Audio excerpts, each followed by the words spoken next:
आज हम बात करेंगे भारतीय सिनेमा के उस कलाकार के बारे में जिसने हम लोग, दो बीघा ज़मीन, वक्त और काबुलीवाला जैसी फिल्मों के जरिए गहरा संदेश देने की कोशिश की।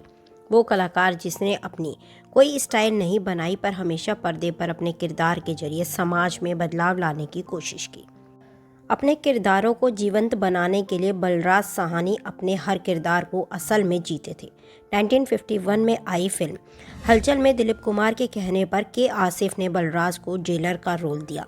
बलराज भी अपने रोल को लेकर उत्साहित थे और के आसिफ के साथ आर्थर रोड जेल पहुंचे। यह तय हुआ कि वह जेलर के साथ कुछ दिन बिताएंगे और अपने किरदार की तैयारी करेंगे। इसी दौरान एक दिन बलराज एक जुलूस में शामिल हुए जहां हिंसा भड़कने पर कई लोगों के साथ साहनी को भी गिरफ्तार कर लिया गया और वे वाकई जेल पहुंच गए। फिर एक दिन के आसिफ उनसे मिलने जेल पहुंचे और साहनी को पहचान कर जेलर ने उन्हें जेल में रहकर शूटिंग करने की छूट दी। इसके बाद साहनी रोज सुबह फिल्म की शूटिंग पर जाते और शाम को वापस जेल लौट आते। तकरीबन 3 महीने तक उन्होंने जेल में रहकर ही इस फिल्म हलचल की शूटिंग की। एक इंटरव्यू में बलराज के बेटे परीक्षित साहनी ने बताया था कि पिता के साथ उनका रिश्ता बाप बेटे का नहीं बल्कि अनोखा ही रहा। उन्होंने शुरू में ही मुझसे कह दिया था कि मुझे अपना पिता मत समझ, मैं तेरा दोस्त हूँ। वो कहते थे कि मेरे पीछे सिगरेट क्यों पीते हो, मेरे सामने पियो, कभी कोई बात मुझसे मत छुपाना। पहली बार सिगरेट और वाइन मैंने अपने पिताजी के साथ ही पी थी।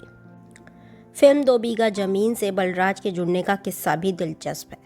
बिमल रॉय ने इस फिल्म के लिए बलराज से पहले अशोक कुमार, त्रिलोक कपूर और नासिर हुसैन के नाम पर विचार किया था। खैर, विमल ने बलराज साहनी की फिल्म हम लोग देखी और तय किया कि बलराज को इस फिल्म में लीड रोल में लेंगे। उन्होंने बलराज को बुलाया तो वह सूट बूट में बिमल रॉय के ऑफिस पहुंच गए। उन्हें देखकर विमल चकरा गए क्योंकि उन्हें देखकर किसी भी एंगल से ऐसा नहीं लग रहा था कि यह गरीब रिक्शे वाले का रोल कर पाएंगे। तभी विमल ने बलराज से कहा, मिस्टर साहनी, आप किरदार में बिल्कुल फिट नहीं बैठते। मेरी फिल्म का किरदार तो एक गरीब रिक्शा चालक का है। इस पर साहनी ने विमल को एक बार उनकी फिल्म धरती के लाल देखने का आग्रह किया। विमल ने फिल्म देखी और फिर संतुष्ट होकर बलराज को यह रोल दिया।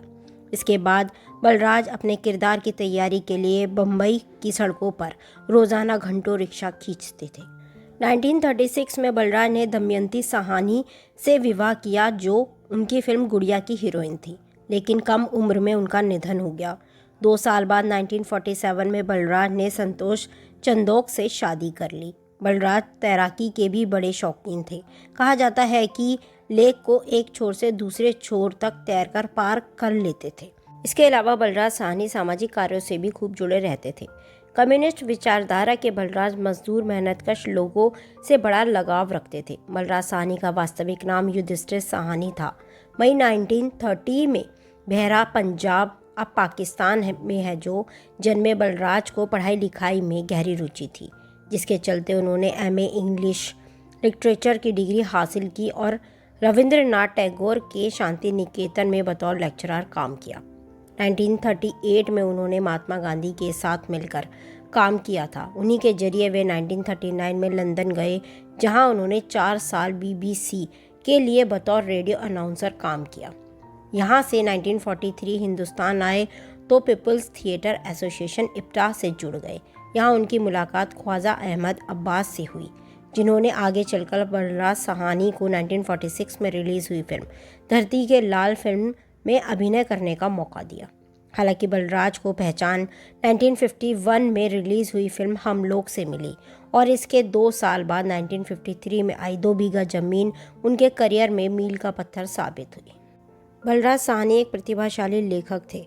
उनके शुरुआती लेखन अंग्रेजी में थे, हालांकि बाद में उन्होंने पंजाबी साहित्य में भी रुचि रखी। 1960 में पाकिस्तान की यात्रा के बाद उन्होंने मेरा पाकिस्तानी सफ़र लिखी थी। उनकी पुस्तक मेरा रूसी सफ़रनामा, जिसे उन्होंने 1969 में पूर्वी सोवियत संघ के दौर के बाद लिखा था, ने उन्हें सोवियत भूमि नेहरू पुरस्कार से सम्मानित किया था। उन्होंने पत्रिकाओं में कई कविता और लघु कथाओं का योगदान दिया था और अपनी आत्मकथा भी लिखी, मेरी फिल्मी आत्मकथा। साहनी एक बेहद अच्छी तरह से पढ़े और राजनीतिक रूप से जागरूक व्यक्ति थे। वह और पीके वासुदेवन नायर दिल्ली में AIYF के पहले राष्ट्रीय सम्मेलन को व्यवस्थित करने के लिए दिल्ली कम्युनिस्ट कामरेड गुरु और राधा किशन के साथ अखिल भारतीय युवा संघ के विचार पर काम किया। उन्होंने पूरे दिल से प्रयास किया कि 250 से अधिक प्रतिनिधि और भारत के विभिन्न राज्यों के कई युवा संगठनों का प्रतिनिधित्व करने वाले लोग इस सत्र में अच्छी तरीके से भाग ले सकें। बलराज साहनी को भारत की कम्युनिस्ट पार्टी के युवा विंग अखिल भारतीय युवा संघ के पहले अध्यक्ष के रूप में निर्वाचित किया गया था। संगठन अन्य राजनीतिक समूहों और हर जगह वरिष्ठ कम्युनिस्ट नेताओं द्वारा संगठन की एक बड़ी सफलता और मजबूत उपस्थिति देखी गई थी। बलराज साहनी ने फिल्मों की कहानी लिखने में भी रुचि दिखाई। उन्होंने 1951 की फिल्म बाजी लिखी, जिसमें देवानंद ने भूमिका निभाई थी और गुरुदत्त द्वारा निर्देशित की गई थी। वह पद्मश्री पुरस्कार 1969 के प्राप्तकर्ता भी थे।